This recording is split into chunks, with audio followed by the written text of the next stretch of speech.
Ok, alors on va commencer par une révélation qui pesait depuis un long moment sur nos esprits de théoriciens. Le pentagramme servant de téléportation serait nommé par les chevaliers divins Abyss. Les abysses. Au plus on avance, au plus c'est démoniaque les frérots.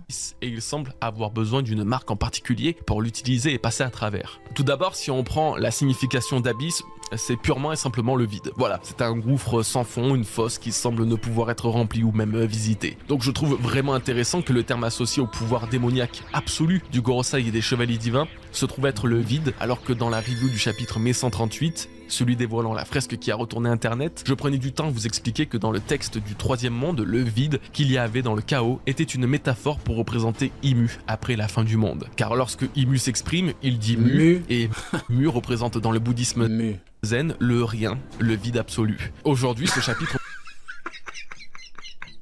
Alors celle-là, elle est historique. Pi Didi, Pi Dracul Didi. Celle-là, elle est noire de ouf. Pi Dracul Didi. On me pousse encore à penser qu'Imu foutu Mihawk est le vide. Foutu Dracul. Et tire ses pouvoirs du néant. Si le concept peut vous paraître assez flou, rassurez-vous, il l'est également pour moi. Je me dis qu'il existe peut-être un monde invisible à nos yeux dans One Piece. Un monde invisible, ouais, monde souterrain, monde démoniaque, les enfers, les abysses. De toute façon, tout est lié, hein. C'est juste que Oda, il prépare le terrain, ce qu'on a vu il y a bien longtemps. Il prépare le truc pour pas qu'on ait, pour pas qu'on ait tout d'un coup et qu'on se dise mais c'est quoi ce bordel? Non, il prépare. Quand ça arrivera, ben là, tu pourras dire ah mais oui les abysses, ah mais oui oui, c'est ça, oui. Regorge de cette énergie dans laquelle Imu puise ses pouvoirs. Ce monde serait donc le néant et il se serait manifesté à plusieurs reprises à travers certains fruits du démon dans le passé de One Piece, comme celui de Blue Eno qui téléporte son utilisateur dans une sorte de plan parallèle propre à lui, comme celui également de Caribou qui, malgré l'incroyable maigreur de son corps, parvient à absorber sirènes et trésors grâce à son fruit du marécage sans que cela ne se voie sur lui. Tout ça serait stocké dans le néant. Et bien sûr, comment oublier le fruit du démon du vide par excellence. Ah bâtard. C'est donc ça la volonté du dé. Non, sérieux. Non. Excellence, celui qui fait Non, abusez pas les frères. Toi, littéralement l'enfant du néant. Abusez pas. L'enfant. Oh bordel de merde. Des ténèbres, le Yami Yami no Mi. Lui aussi peut tout absorber, il peut absorber un village Monkey Didi Gar. entier, ainsi que des êtres vivants qui ne verront, d'après leurs mots, que les ténèbres. Le Yami Yami no Mi est lié au néant. Ce fruit du démon est l'un des passages vers ce monde présent partout et nulle part à la fois. Ce fruit du démon est la plus proche copie des pouvoirs d'Imu, les pouvoirs du vide. Barbe Noire pourrait à son tour utiliser une technique proche d'Abyss. Il pourrait lui aussi utiliser et exploiter la puissance du vide, tout simplement parce que lui et Imu sont liés par leur pouvoir. Plus Donc Barbe Noire via le... Ouais, ça pourrait expliquer pourquoi est-ce qu'il voulait impérativement ce fruit, hein. Le plus démoniaque des Logia. Même pas des fruits, hein. Ouais, des fruits. Ouais, donc ouais, pourquoi pas. Hein. Particulièrement Imu, son apparence mystique presque éthérée viendrait de l'utilisation de cette puissance du néant. C'est dans le vide qu'Imu pourrait cacher de nombreux secrets. Je vous le disais plus tôt, quelqu'un possède actuellement le One Piece, et ça ne peut être que le gouvernement mondial. Je suis pas convaincu par la théorie en toute honnêteté, maintenant écoutez, on verra bien. Si la théorie du vide d'Imu se confirme, alors c'est dans ce plan que serait caché le trésor de Joy Boy, celui que Et donc du coup, si je comprends bien, les rôdes mènent au GM alors. Shanks veut voler à Imu. Vous trouvez pas que ça fait sens et à quel point le néant et son opposé se retrouvent chez le gouvernement et ses ennemis? Un vide de 100 ans, un siècle qu'Imu aura réussi à presque faire oublier. Son plus grand ennemi est un dieu solaire, celui qui éclaire les obscurités les plus profondes tout en ayant des pouvoirs donnant vie à son imagination. C'est peut-être pour ça que les pouvoirs de Nika sont si importants. L'imagination est la seule arme capable de combattre un vide qui n'existe pas. Imu cacherait le One Piece là où personne ne peut le trouver, mis à part celui qui pourra y apporter la lumière. Cette dualité entre les ténèbres et le soleil est donc parfaitement représentée dans One Piece par Teach et Luffy. Si on se demande de... Après, sa théorie se base sur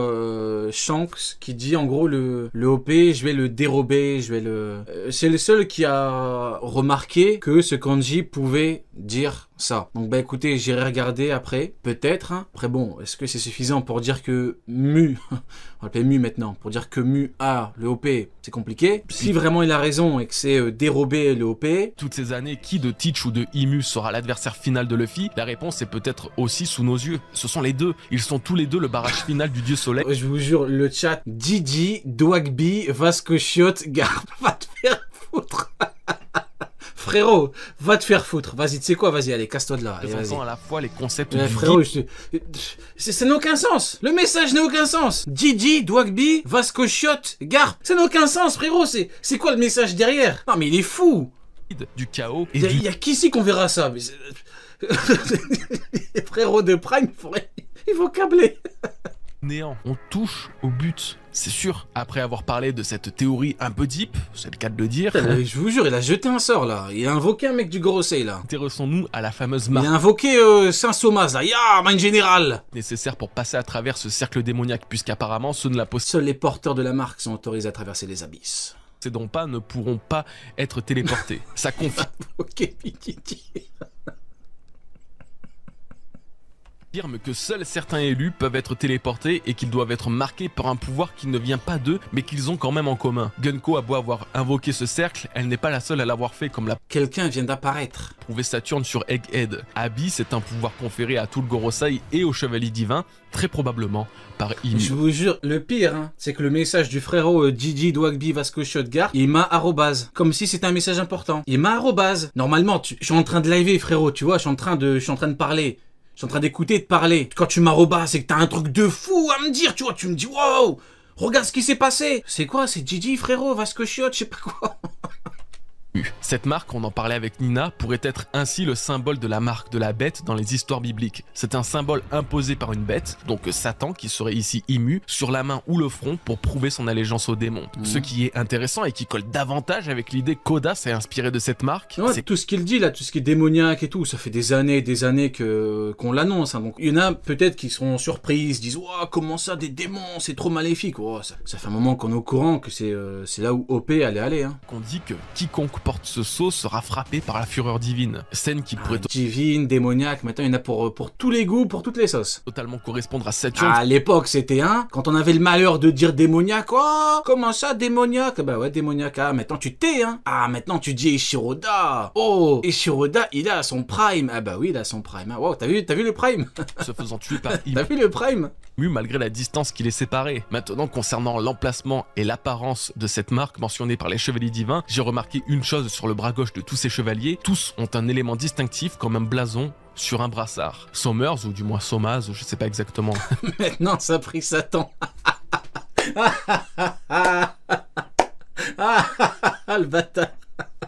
Ah, je te jure, maintenant carrément ça a pris Satan partout. Sa traduction encore, a justement un tatouage au même endroit qui symbolise peut-être cette fameuse marque. Gilligam lui aussi a le brassard, mais impossible de confirmer l'hypothèse du tatouage en dessous puisqu'on ne le voit pas bras nu. Et pour Shamrock et Gunko, eh bien Gunko a justement un bandage à cet endroit-là, hasard ou non, je ne sais pas, ça fait quand même 3 chevaliers divins qui ont cette petite particularité. Surtout que pour Gunko, c'est aussi en utilisant le bras gauche qu'elle parvient à invoquer ce cercle. Ça fait quand même beaucoup. Putain, mais t'as tellement raison, SM, LK. À l'époque c'était Rio t'abuses, maintenant ça baisse son slip. Putain, tellement. De hasard. Ya, Mind Général. Shamrock, On va s'amuser. a déclaré malheureusement, on ne distingue pas assez ses bras. Cependant, j'aime me dire que Shanks, son frère, a perdu son bras gauche, tandis que tous les autres chevaliers divins ont un signe au niveau de ce bras. Alors pourquoi n'aurait-il pas lui aussi un tatouage, ce brassard ou une autre marque quelconque qui serait celle de la bête nécessaire pour passer la téléportation des abysses? Et en vrai, si cette théorie en vient à se confirmer, le fait que ce soit le bras gauche et que la marque soit ici, on pourrait même se demander si Oda ne va pas rajouter une nouvelle justification à la perte du bras de Shanks. Et si lui aussi avait la marque de la bête inscrite sur ce bras. J'avoue, je suis pas du tout emballé par l'idée, je vous préviens. Surtout Parce que Shanks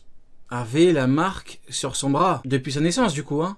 Ah ouais, ok, ouais. quand apparemment Oda a coupé le bras gauche de Shanks suite à la décision de l'éditeur, trouvant qu'il manquait de conséquences dans le premier chapitre de One Piece. Mais malgré tout ça, il ne faut pas entièrement ignorer cette hypothèse. Shanks aussi était destiné à être chevalier divin, il vient de cette famille. Il vient d'une famille maudite par une marque capable de traverser la porte des enfers, et donc le monstre marin de la baie de Fushia a possiblement graillé un bras avec un bon gros tatouage de démon dessus. Il est donc totalement possible que, même sans cette marque ou quoi que ce soit, Shanks c'est l'organisme et la possibilité, le pouvoir de traverser les cercles Abyss, du coup, les pentagrammes démoniaques. Bon, en tout cas, voilà pour le sujet de la marque et de l'Abyss. J'ai trouvé ça super passionnant. J'ai aussi essayé de le condenser au mieux pour pas trop vous perdre sous le flux d'informations. Mais je pense qu'on aura l'occasion d'en reparler de toute façon. Et puis, il y a encore beaucoup ouais, il faudra en reparler. Parce qu'on se dirige vers quelque chose de maléfique. de thèmes à aborder. Le maléfisme, le saturnisme. Review, alors n'attendons pas plus. C'est l'heure de se focaliser un peu sur les deux chevaliers divins, faisant leur apparition. Ah, les deux chevaliers divins.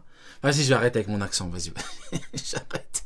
Et on va commencer par Sommer. Putain, franchement, vous savez quoi? S'il est dans le prochain chapitre, mein Général Saint-Somazia, on va s'amuser. S'il est là, dans le prochain chapitre, j'essaye de ramener un franco-allemand pour qu'il nous fasse des vraies phrases de ouf. Vous voyez, j'ai fait allemand LV2, mais c'est du LV2. C'est pas non plus, le niveau n'est pas ouf. Mais si je ramène un vrai franco-allemand et je lui dis en gros tu fais des phrases comme si t'étais lui. Toi tu dis Zoro, tu dis des trucs de fou, ça va être bien. On va rigoler, on va rigoler. Mais bon, faut qu'il soit au prochain chapitre.